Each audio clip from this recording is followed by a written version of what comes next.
क्या आपने कभी ये सोचा है कि जब पूरी सृष्टि जल प्रलय में डूब गई थी तब जीवन कैसे बचा होगा? वह कौन था जिसने इस नए युग की शुरुआत की होगी? यह रहस्य जुड़ा है भगवान विष्णु के एक अद्भुत अवतार से।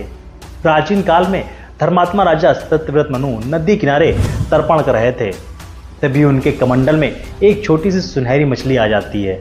मनु दयापूर्वक उस मछली को अपने महल में लाकर एक तालाब में छोड़ देते हैं, लेकिन अगले ही दिन मछली उस तालाब में इतनी बड़ी हो जाती है कि वो उसमें समा ही नहीं पाती। इसके बाद वो उसे नदी में लेके जाते हैं और वहाँ उसे छोड़ देते हैं, और यही बात नदी में भी होता है, वो वहाँ पर समा ही नहीं पाती। आखिर ऐसा क्यों हो रहा था? मनु कुछ संदेह जताते हैं और उससे पूछते हैं कि आप कौन हो? तभी कुछ ऐसा होता है जिसने मनु को चौंका दिया। तभी अचानक भगवान विष्णु प्रकट होते हैं और कहते हैं कि आज से 7 दिन बाद प्रलय आने वाला है।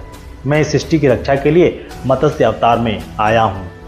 तुम एक विशाल नाव तैयार करो और उसमें सभी औषधियाँ, बीजों और धर्म की रक्षा के जितने भी सामग्रियाँ हैं उनको रख लो, क्योंकि जब प्रलय आएगा तो मैं तुम्हारी रक्षा करूँगा।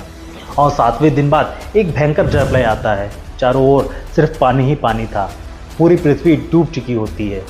तभी भगवान विष्णु मत्स्य रूप में प्रकट हुए और मनु से कहते हैं कि वो अपनी नाव को उनके मुंह से बांध दे। इस दौरान भगवान विष्णु चारों वेदों को अपने मुंह में सुरक्षित भी रख लेते हैं ताकि ज्ञान का नाश ना हो सके।